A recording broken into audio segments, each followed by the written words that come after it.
There's something I need to get off my chest. Something I've never really said out loud, not like this.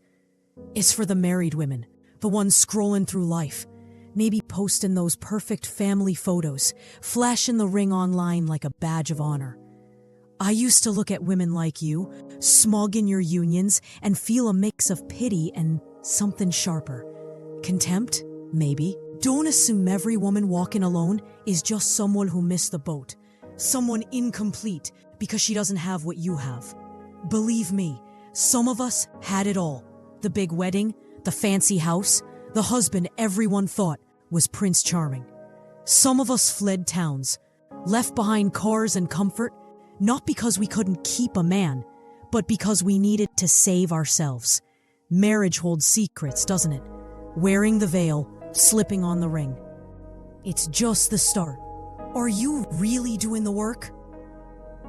Or are you leaving gaps?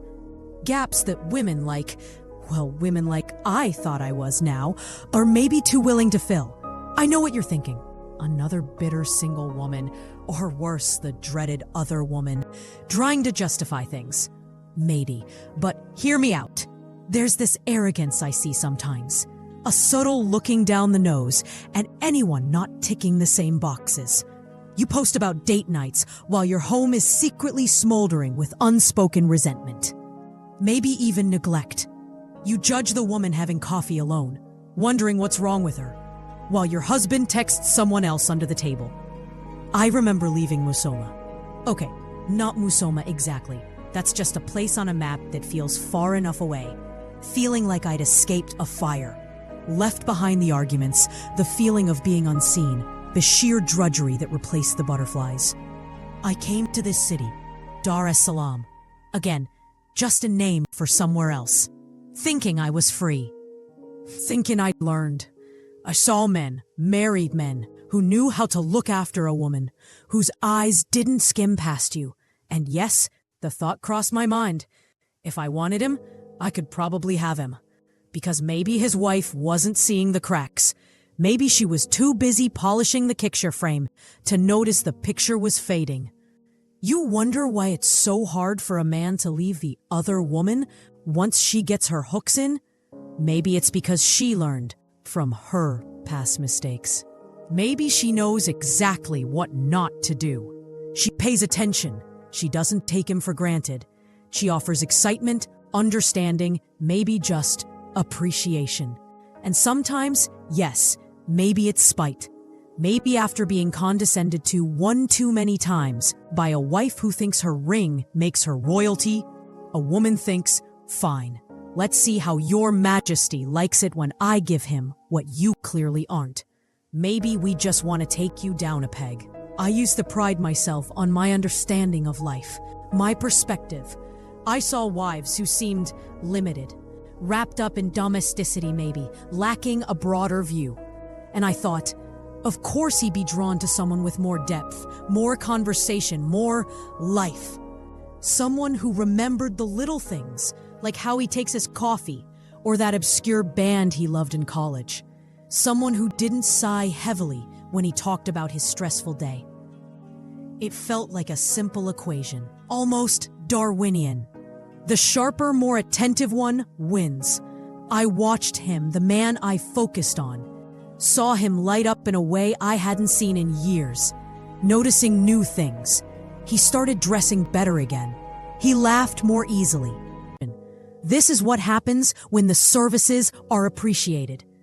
I felt a grim sort of satisfaction, a false sense of rightness. I believed I was filling a void he desperately needed filled. I convinced myself I was almost lessening his burden, making his actual marriage more bearable for him by taking the pressure off. How many marriages, I reasoned, only survive because there's an escape valve somewhere? It felt like I understood the whole dynamic. The complacent wife, the neglected husband, the attentive outsider.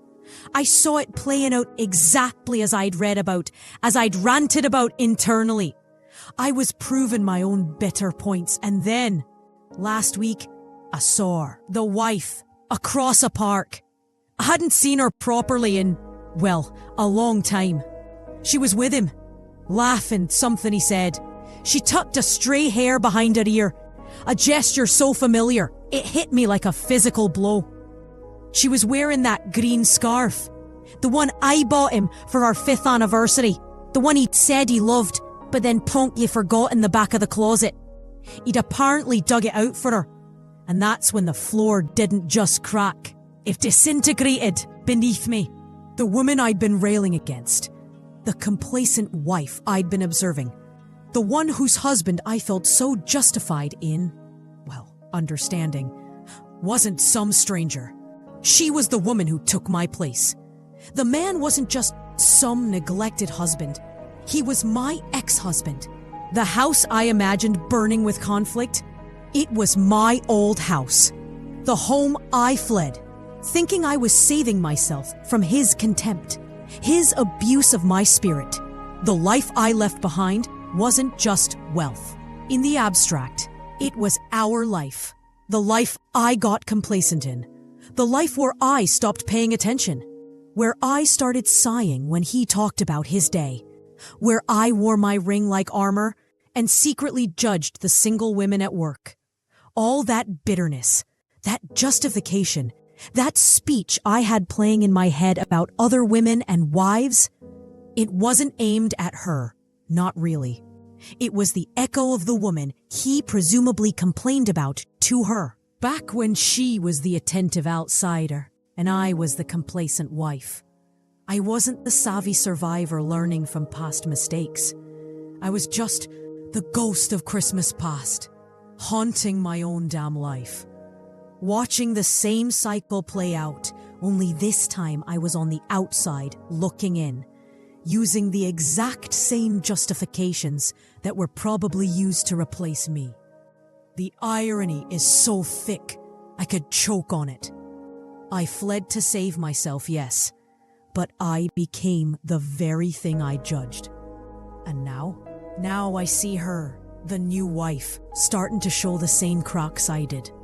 The slight slump in her shoulders, the way her smile didn't quite reach her eyes when he looked away.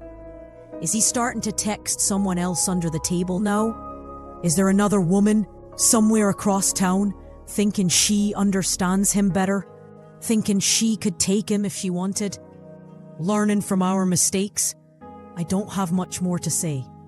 Maybe this isn't for the married women out there, after all. Maybe it's a warning to myself. Or maybe it's just the universe holding up a really cruel mirror. Don't get too comfortable. Don't get too arrogant. The other woman might be closer than you think. Sometimes she